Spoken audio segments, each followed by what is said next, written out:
Hi there, my dear friends. This is Grace. Welcome to process video number 90 entitled Happy Harvest. So I know that we're in the month of May and we're supposed to be, we're in that mindset of spring, but I am going to be scrapbooking some Thanksgiving pictures today because I don't ever scrapbook chronologically.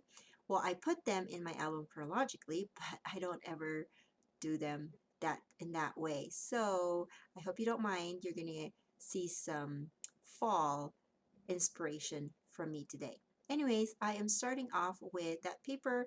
My foundation paper is a My Mind's Eye paper, and it's one of those old ones that have the decorated edge all around the 12 by 12 piece. It has a scallop edge, and I don't mind that because I'm sure that once I stick that in my album, that even though some of the edges are going to be different because it's not true 12 by 12, that whatever is on the back side of that will just kind of compensate for the edges of it. So I'm totally fine with that. And then I have three 4 by 6 photos that I had printed from Shutterfly, and it came with a border, but the white border is a little bit thick, and so I'm going to just thin that down a little bit. And this is my first batch of ordering from Shutterfly, and I have to say I was really impressed.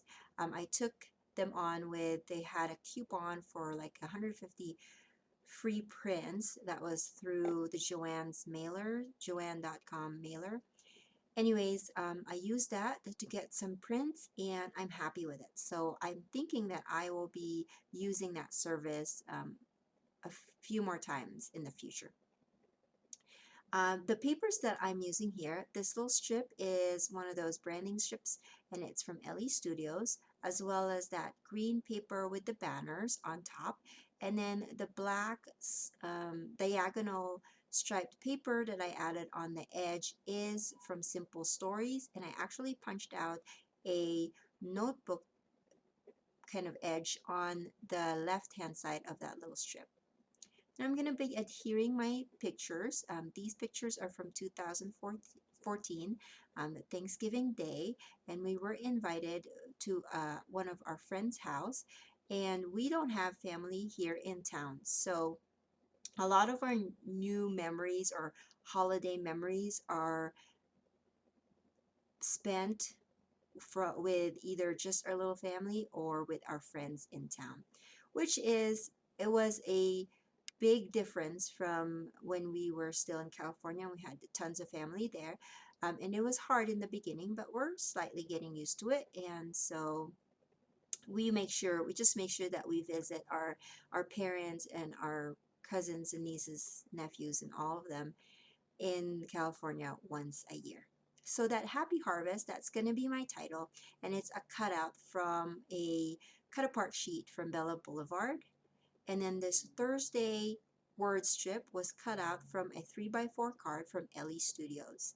We all know that Thanksgiving is a Thursday, so I thought that would be a perfect thing to add there because I never really use those days in a week on a page because I could never remember what day it is. So I had this on my table, and I thought, okay, I'm just going to use this because even though this was um, over or a little bit close to 2 years ago, I know that it was a Thursday. So these paper strips that I'm adding on the bottom are from a 6 by 6 paper pad from Pink Paisley called Cedar Lane. And then I have that tab that I think that's from Chic Tags, and I'm just going to add that with my tiny attacher. And then I have little strips of paper here. I think one says November and another one says pumpkin pie.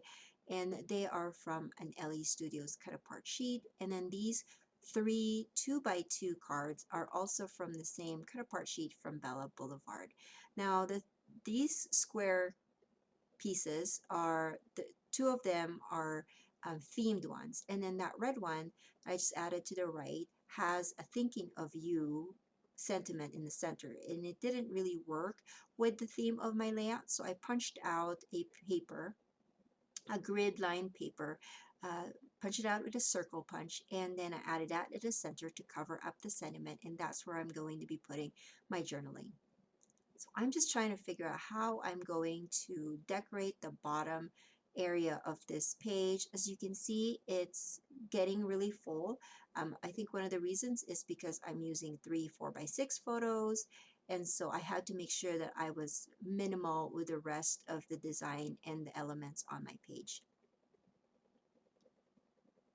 So I'm almost done here. This page is actually pretty fast for me. I think one of the reasons is because I pre-cut a lot of the papers and items that I've added on this page before I did my videotaping. I'm going to be adding some brads to the page.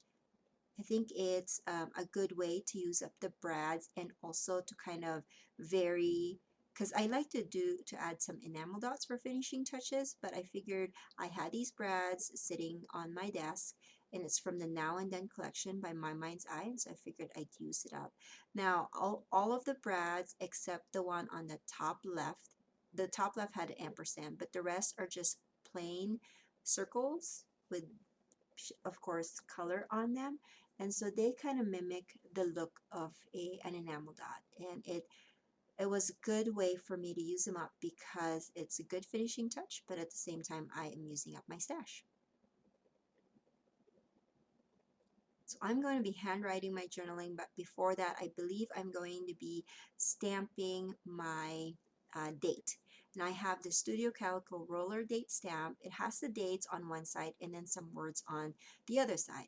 So, and I just want the date. So I'm going to be covering up, when I ink it up with the black ink, I'm going to cover up the side where the words are and then take out that cover to make sure that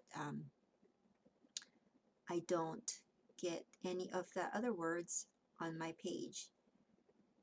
And I did do a test run on there with this scrap of paper. And I did a little bit of second and third generation stamping on my page as well. And I believe I'm going to handwrite my journaling. And then I'm going to call this good. So thank you again for watching, guys. And if you have any questions, just make sure to leave that in the comment section below. And please hit the thumbs up button if you found this video inspiring. And please subscribe. And I will see you when I see you. Thank you, guys. Bye.